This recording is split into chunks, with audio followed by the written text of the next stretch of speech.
Good morning and thank you for joining us. I'm Spencer Tillis. And I'm Trayvon Miles. And this is the Delmarva Sports Insider. Coming up in just a little bit, it's all about high school basketball. The Governor's Challenge is back in full force. And how did Stephen Decatur do in their opening round against Aberdeen? We'll have your highlights. And the Ravens down, but not out just yet. We spoke to one Baltimore insider to see what the Birds will need to do to get into the postseason. And later on in the show, we'll be joined by Edgar Walker, scouting director for DMV Elite, to talk about the first 2 days of the Governor's Challenge and preview the second half of the tournament. And the best game of the tournament so far, if you ask anyone, I think, has been that Parkside game. They squared off against Patterson, and what a game it was.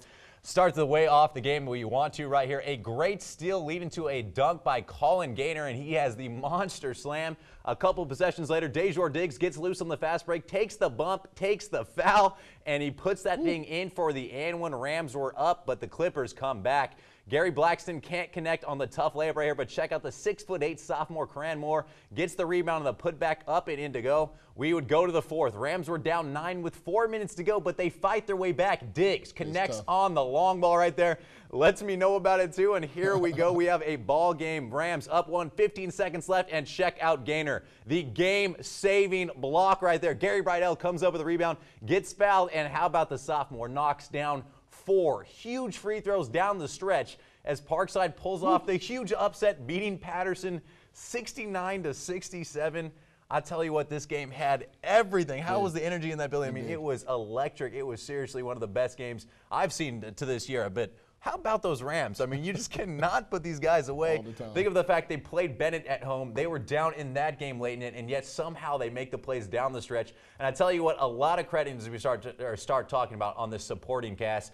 Diggs, Gaynor, I mean, they get all the love in this team. But Bridell made a series of great plays down the stretch for this team. Juwan Williams, the unsung hero. This guy does it all for him. Gets rebounds, scores points. It's not flashy, but these guys are doing what it needs in order to get done for those wins, and they are doing it as a team right now. And definitely doing all they have to do to win. Haven't lost yet, correct? That's what I see. And like you said, Bridell, he's one of the kids where you know he's going to bring it every play, every game. I feel like he's a little bit too young to know he's in the spotlight, but the way he takes upon this team, man, it's just insane. He's a sophomore, lockdown defender. Look out for him in the future. What else can be said about this team? A lot of questions about their offense in the half court, but they always seem to get the job done. But guess what, Spencer?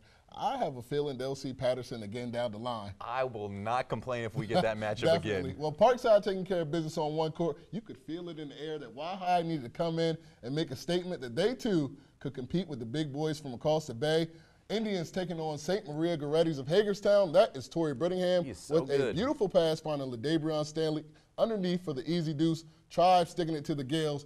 High still at it here. Brittingham to Xavier Brandon Sims. Uses a great head fake for a pretty jump shot. Indians down just 5, but the Gales are strong all night. Emeka Akaya finds Toby Christensen. Backdoor for the layup as High goes down. Wow. 58-51 the final. And Spencer, we talked about this. We talked about this team coming into this tournament undefeated. Surely some concerns, and they showed it in this game. You know, outside of the starting 5, you just don't know what you're going to get out of this team. Barely anyone comes up to play, you know, besides that 6th man. He comes in, Xavier Brandon Sims, and gets the job done. But so many times we talked about it, when you're contending for a state title, you're going to need more than 5 and 6, and it definitely showed against Supreme competition last Friday night, excuse me. That's your team, right? The Indians, those are your boys right there? That's my alma mater. They struggled a little bit, let's be honest there. And you talk about starting 5. Let's talk about starting 1. I mean, Torrey Brittingham, other than that, who do they have on this squad right now? There, man. I mean, that man, he is special. I'm going to tell him that much. He is a special, special player. He makes plays not only for himself, but those pieces around him. But at some point, you got to get some kind of help other than what he's doing. I mean, he's doing too much, I feel like. Granted, we look at the fact that he's still a junior. He's still got more time left. And as long as he's playing over here in the Bay side, as long as High stays there, they're going to compete with anyone. I think when they get matched up against Parkside, watch out. That's going to be a great game. Pump the brakes a little too early on it. I'm just saying, they're going to match up against Parkside. We'll battle it out for that. But you go over the bridge, they're going to struggle, I think, with some teams over there right now. I agree. Well, another pretty good game was on Friday night when Queen Anne's took on St. Joseph by the Sea. The Lions, Brandon Kavanaugh was balling in this one. Gets the layup here early on, and then he knocks down this little baseline pull-up. He had 19 points. At halftime, Queen Anne's was up double figures halfway through the third, but this was the play that changed the game. Kavanaugh takes a shot to the face right there. He'd leave the game, get 7 stitches, And once he was gone, the Lions just never recovered. A nice and one post mover by Matt Smith cuts Queen Anne's lead to 4 going into the 4th. And then Ryan Lane would knock down a corner 3 right here. That gave his team the lead. And like I said, it just looked like the Lions were on their heels at that point. Last chance for them in overtime, down 1. Kenny Ward tries to get the tough runner right here in the lane to go, but it goes off back iron. Nope. The Lions drop a tough one, 78-74 in overtime, the final there. And I'm telling you, I was watching this game, sitting next to the guy. I'm going to eat a little crow. This will be honest. Sitting next to a guy watching it, and I was dogging on Kavanaugh a little bit. I did not see what everyone was talking about. I didn't feel like this guy was doing anything special. And then I get the halftime stat sheet, and I look at it, and I'm like, oh, 6 for 9, 19 points at halftime. Had 27 points by the time he left halfway through the 3rd.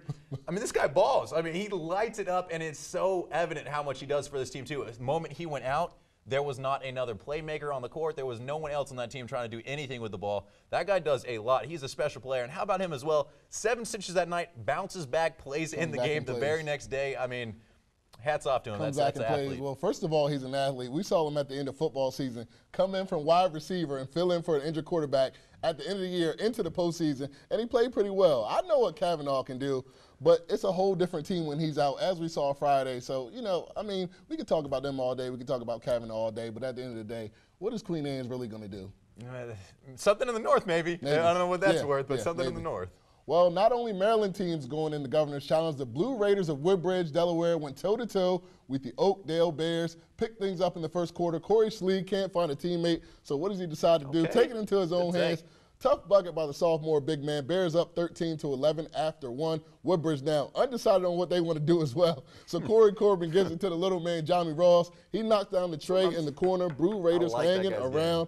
But the second half proved to be too much for Woodbridge. Jarrett Ruiz with 2 and 1 of his game-high 19 as the mighty Bears of Oakdale take down Woodbridge 65-40. And first thing I want to say is that is a very good thing that Oakdale does not play in Delaware because they beat the snot out of Woodbridge by 25 points, and honestly, the game didn't even feel that close. They held the Blue Raiders to 30% shooting for the game. Woodbridge only made 11 shots, 11.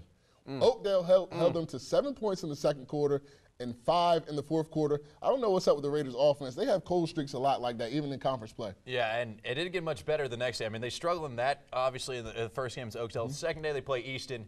They were up 4-2 with a minute left in the first quarter. And painful. We're talking, that's a varsity basketball team we're talking about, 4-2. I mean, it was painful to watch. I mean, they couldn't have been proud of what was going on. I mean, they did bounce back. They won by 15. But it's not pretty for them right now. There's too much standing in and watching. Early on in the season, I mean, you look at the roster, they have a lot of talent. They have a lot of basketball players. They can get some stuff done.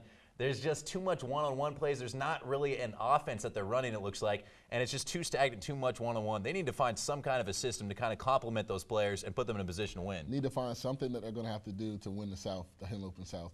And time's ticking. I mean, we're not exactly in the first week of the season anymore at this point. All right, we're going to go ahead and take our first quick commercial break, but coming up next, what else? It's more Governor's Challenge. Seaford in a battle with North Carolina. Highlights after the break.